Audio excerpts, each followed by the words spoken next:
So, if you want to see how I made this chicken Lahmacun with Tzatziki by MasterChef's Theo the Dough Master, keep on watching. To start this cook-off, I actually started yesterday. I just got this bowl here, added some water, some salt, mixed it all in to combine, and then I plopped the chicken in, put a plate on top to keep it submerged, and now, here we are, present day, and it's time to get the chicken out.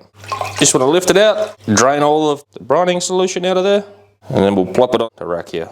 Okay, so now we're just going to go around and give the chicken a bit of a pat down, get rid of all this briny solution off of it. Just on another quick note, a lot of times with chicken, a whole chicken especially, just on the back end here, they're going to have a lot of fat just in here. Now I like to come in here and just trim some of that out. Now we're going to make up a little honey basting for the chicken. This is what I actually heat some milk up in usually, but it's going to be fine for this. So I've already got my honey in there, and then to that I'm going to add some white balsamic, and also I'm going to add some thyme. Now when I went to the store, they didn't have any fresh thyme, so I'm going to add some dried thyme, and it says 8 sprigs in the recipe. About a half a teaspoon of dried thyme looks about right to me.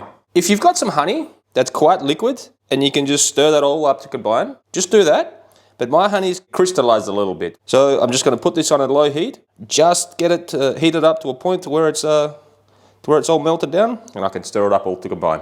Now I've got my honey all nicely dissolved, just simple enough. I'm going to go ahead and brush it all over the chicken. Now you don't need to add any salt to this chicken because it's been sitting in that briny solution all night, so it's going to be plenty salted enough.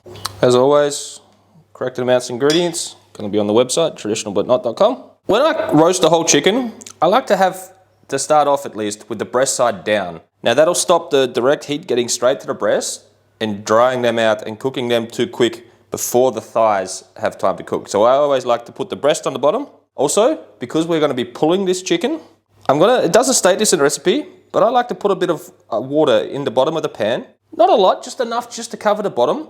And that way when all the juices start coming out and leaking into the bottom, when they hit the bottom of the pan, they don't instantly burn up. And then we can actually use them later. When we pull the chicken, we can pour those juices back over the chicken and soak it in. So everything's going to stay nice and juicy. Okay, I've got my oven set to 200 degrees, no fan. I'm going to put this in more toward the bottom of my oven as the heating elements from the top, and I don't want to blast it with too much heat. So I'm going to stick it in there. I'm going to come back in about 30 minutes time, give it a little baste, and see how it's going. We'll come back then. It's been an hour total cook time, and the chicken's ready. Now I just took it out, and it's still nice and warm, so I'm just going to put the last of the honey baste on it. Give it a nice brush all over. Now the residual heat in this chicken will tack up that honey nicely to it.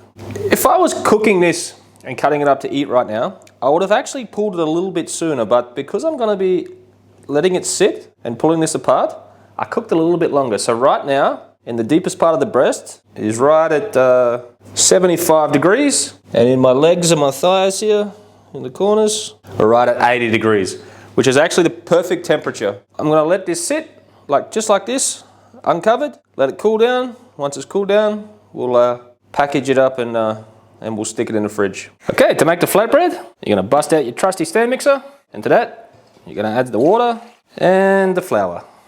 Now also, I'm not using dry yeast, I'm using fresh yeast, so I'm just going to crumble that straight into the water and the flour, just like that. Then we're going to close the lid, and we're going to mix it on a low speed until it's just combined. Now in the recipe, he specifies to use bread flour. Now, in my experience, I've gone on about this many times on the channel. Depending on where you're from in the world, the flours vary greatly. So I've noticed that for yeasted bread doughs in Austria, I prefer to use the universal flour that they have here, which is like the all-purpose flour. I find that if we use the bread flour from here, you don't get that fluffiness that we're looking for with this kind of dough. So I'm using all-purpose flour. Also, with the yeast, I like to use the fresh yeast because I find that over here, the dry yeast, it's not as good as the fresh stuff. Usually now, I would add some salt and some sugar, but in the recipe it says that you can bring it to this stage and then we'll let it sit for 5 minutes before we add the salt and then continue kneading it. So, I've never done this before, so that's what we're going to do. We're going to let this sit for 5 minutes and then we'll come back. So we've let it stand for 5 minutes. Now I'm going to add my salt. I've added some salt, and a little bit of sugar was in there as well, because he uses a little bit of sugar to bloom the yeast before he adds it there, but considering we don't need to bloom our yeast, I'm just going to add it in there with the salt. So now I'm going to close this up and we're going to let this mix until a nice smooth elastic ball forms. Should take about 8 to 10 minutes on a medium speed. Okay, so it's been 8 minutes and that looks like a perfect dough to me. So we're just going to peel this off of the hook. Let's get the bowl off of here first. Get this thing out the way. Instead of dirtying up another bowl, my idea is just to plop this out of here, put it on the work surface for a sec, give it a little bit of oil, switch that around, then we'll plop it back in there, get it into a nice bowl shape, you could say. I don't think it matters too much. And we're going to cover this with some cling film and let it rest in a nice warm spot for about 45 minutes. My spot's going to be inside the oven, which is turned off. Okay, so next we're going to drain some Greek yogurt, but in my case we're going to drain some skyr. So we're going to plop all our yogurt in there and then we just let this sit. I'll probably put a piece of cling film over the top, but we're going to let this sit in the fridge for, you know, until we get all the other things ready, and then we'll pull it out and use it. This is just to drain off any excess moisture that might be in the skyr. The next step is to blacken some capsicum, and in the recipe it states 1 red bullhorn chili, but I have no idea what that is and I couldn't find any anyway, so I'm using this yellow pepperoni. And I could find a red capsicum. So I don't have a gas burner in my house, but I do have a barbecue on the balcony. So I'm going to take these out, I'm going to get these blackened on all sides, and then we'll set them in a bowl so they sweat, and then we'll peel off all the black stuff. So we'll come back when that's done. Yogurt's been in the fridge for a minute. We'll just take off the cling film there. And as you can see, a little bit of moisture's come out. We're going to gently pick this up and squeeze it just a little bit to try and get a little bit more of the moisture out. You don't want to squeeze too hard, just nice and gently. Just get any of that remaining juice out of there. Okay, once you've got it all squeezed out, then you're going to transfer it into another bowl. Now over the same bowl, I've just quickly rinsed off my my cheesecloth here, so it doesn't have any more yogurt in it. And now I'm going to finely grate this cucumber in here. Once you got it all grated in there, we'll just bunch it all up, and we're going to squeeze the bejeebers out of it to get all the moisture out of this cucumber. Now we'll set this aside and we'll get the yogurt back. Okay, we'll get the cucumber in there and then we'll get the next ingredients. So the next thing is going to be some garlic. Now I've got quite a big clove here, so I'm just going to use one. Now you don't necessarily need to press it. You could also very finely chop it, but considering I've got this sitting around and I rarely use it, I'm going to press it in there. So we'll get that in there, and then we need a utensil to stir this all up as well. So along with that, it's going to be a little bit of olive oil, about 2 teaspoons, which looks about right, and I'm going to give it a little sprinkle of salt. Now we'll get this all mixed up. We're going to give that a taste for seasoning, touch more salt, then we'll get that mixed in, then we'll cover it up, set it in the fridge till we're ready to use it. So as you can see, I've got my little chili there and my capsicum all blackened up. Now I'm just going to cover this with some cling film. I just pulled them off the grill, so they're still nice and warm. And we're going to cover that up, and we're just going to let these sit under the cling film for about 5 minutes or so, just to let them sweat out, so it's easy to peel off the skin. So they've just been chilling out on the bench here for, it's been about 5 minutes, maybe a little bit less. We'll start off with the capsicum here, and you just want to peel all the black stuff off. Now, considering it's still quite hot, I'm going to get it on this board here so it makes it a little bit easier for my fingers. Once the skin's all peeled off, place it to the side. On closer inspection, I absolutely torched this chili, or this pepperoni I should say. So that's a big mistake, but I have a little bit of this fresh red cut up chili from another recipe that I was making the other day. My wife made it, but anyway, I'm just going to plop that in there and use that instead. That should add a little bit of heat, and I think it's going to be just fine. So I'm going to plop this into my little mini food processor here, and we'll get this whizzed up slightly before we add the other ingredients. Okay, so to this, I'm going to add a can of tomatoes. They're just whole peeled tomatoes. I'll plop the can in, and then the recipe also stated to use 200 grams. The cans over here are 260 grams, and it also says to put it in a tomato paste. I don't have any tomato paste, so I'm just going to put a little bit of extra tomato in. It also says to use a brown onion. I only have red onion, so that's what I'm using. And also, I've got some garlic clove in there, which I just roughly chopped it up. So, bung all that in, we'll get the lid on, and we'll blitz. Also in the recipe, there's no seasoning written down on any of these things, which I think's a misprint because you have to season everything. So we'll shake some salt in there, get the lid back on, we'll just mix this to incorporate. We'll give it a taste. Definitely need some more.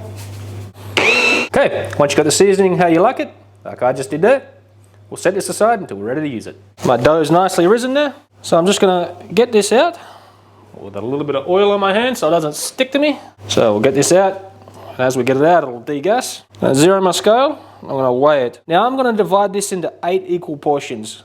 I'm gonna go a little bit on the smaller side because the pan I'm gonna be using this to cook isn't a big cast iron one. It's just it's a little bit smaller in diameter. So I'm gonna divide that by 8, get this into 8 equal portions, and then we'll come back. Once you got your dough evenly weighed out, we're just gonna roll them all into nice, tight little balls, just like that. And what this is gonna do is it's just easier to shape from a nice little ball like that than from something that's just thrown together like that. Once you've got them all rolled out, I just got a little board here that I've lightly floured. You just transfer them all onto there. Then I'm gonna cover these with a damp cloth until we're ready to use them. So I'm just gonna roll them out. I'm gonna put a bit of flour down on my board, grab a little dough ball, a little bit extra flour on top, and a little bit on the rolling pin. I'm gonna roll these out. You're gonna roll this into a oval shape. Not necessarily round, but because my pan's a little bit on the small side, it's gonna be kind of a flat oval shape, you could say. About 4 mil thick, which is probably gonna be perfect. And I think that's looking pretty damn good. Scooch this off to the side. Gonna get my little heat-proof mat down because I have my pan preheating in the oven. So the pan's been preheating in the oven for a good 45 minutes on top of my pizza stone on 250 degrees. So we're gonna plop the dough in the pan. We're gonna get our little sauce here. We're gonna give it a nice, good even layer. I think it'd be good to leave a little border around the edge. I think that's looking perfect. Now we're gonna bung this back in the oven for about 5 minutes until it's nicely cooked through. So while the Lahmacun's cooking away there, I'll just run through my toppings, which is just some thinly sliced red onion that I just washed under the tap so it takes away that real oniony bite. I got some parsley leaves, a lemon wedge. Now in the original recipe, he uses sumac, but I don't have any. But the last time I was in Australia, I picked out some of this lemon myrtle, which I'm going to put over the top, which gives a nice little citrusy touch to it, which I think is going to work absolutely amazing with it. Just got to wait until it's cooked now. When your flatbread's done, I'm going to take it off. I'm just going to finish putting the final garnishes on top on this wire rack so it doesn't get too soft on the bottom. I just heated the chicken through in this pot on the stove and also added a little bit of extra salt to it because after tasting a couple of pieces of chicken, it was just lacking a little bit of seasoning. Because this is a chicken Lahmacun, make sure you put some chicken on there. Now you could probably build this any way you would like, but I think on top of the chicken, we go down with the tzatziki. Also, I forgot to say in my little garnish walkthrough, but also on top of here goes some tomato. I'm using just some little cherry tomatoes that are cut thinly. And we go down with the onion. And again, you could build this any way you want, but in my head, this sort of just makes sense. Tear a few parsley leaves on it. And to finish it off, we got some salt, some fresh pepper, and a nice sprinkle of the lemon myrtle. And don't forget a nice little squeeze of lemon over the top, just to finish it off. And you slide it off onto the board, and you're ready to eat. Time to eat it. I think folding it up like a taco is the best way to go. Wow.